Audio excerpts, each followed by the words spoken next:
بالکل ہے، دو باتیں ہیں اس میں۔ پہلی بات تو یہ کہ اگر والدہ آپ کی تربیت کر کے گئی تھیں، اس تربیت کے نتیجے میں آپ کوئی نیک عمل کریں گے تو آپ چاہے یہ نیت کریں نہ کریں، آپ اپنے والدہ کے لیے بہت ہی بڑا ثواب، بلکہ والد صاحب کے لیے بھی بہت بڑا ثواب جاریہ ہیں۔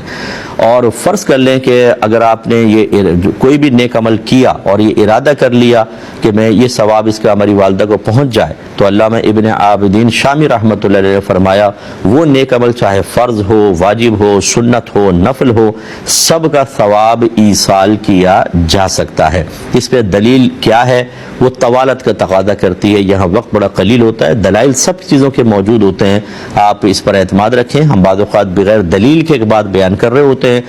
نفس مسئلہ بیان کر رہے ہوتے ہیں، لیکن اس کا مطلب یہ نہیں کہ اس کے پیچھے کوئی دلیل نہیں ہوتی ہے۔ الحمدللہ تقریباً یہ 22واں سال ہے ہمارے پروگرام کو، کوئی بھی ہمارا بھائی سنتا ہے، اگر کوئی ایسی بات آپ کو محسوس ہوتی ہے یا کوئی عالم دین یہ کہتے ہیں کہ اس کے پیچھے تو کوئی دلیل نہیں ہے، تو پھر وہ دلیل بہرحال ہمارے پاس موجود ہوتی ہے۔ یہاں وقت نہیں ہوتا، اس لیے ہم قلت وقت کی بنا پر ان کو ذکر نہیں کرتے ہیں۔ تو بالکل آپ دل میں ارادہ رکھیں، جو بھی نیک عمل کریں، بہتر یہ ہوتا ہے کہ یہ کہ میں جو کروں گا اس کو ثواب پہنچ جائے، اس سے بہتر یہ ہے کہ رات کے جب آپ لیٹیں بستر کے اوپر تو یوں قصد ارادہ کریں کہ اللہ تعالیٰ آج جتنے بھی میں نے نیک عمل کیے ان کا ثواب میری والدہ کو پہنچ جائے۔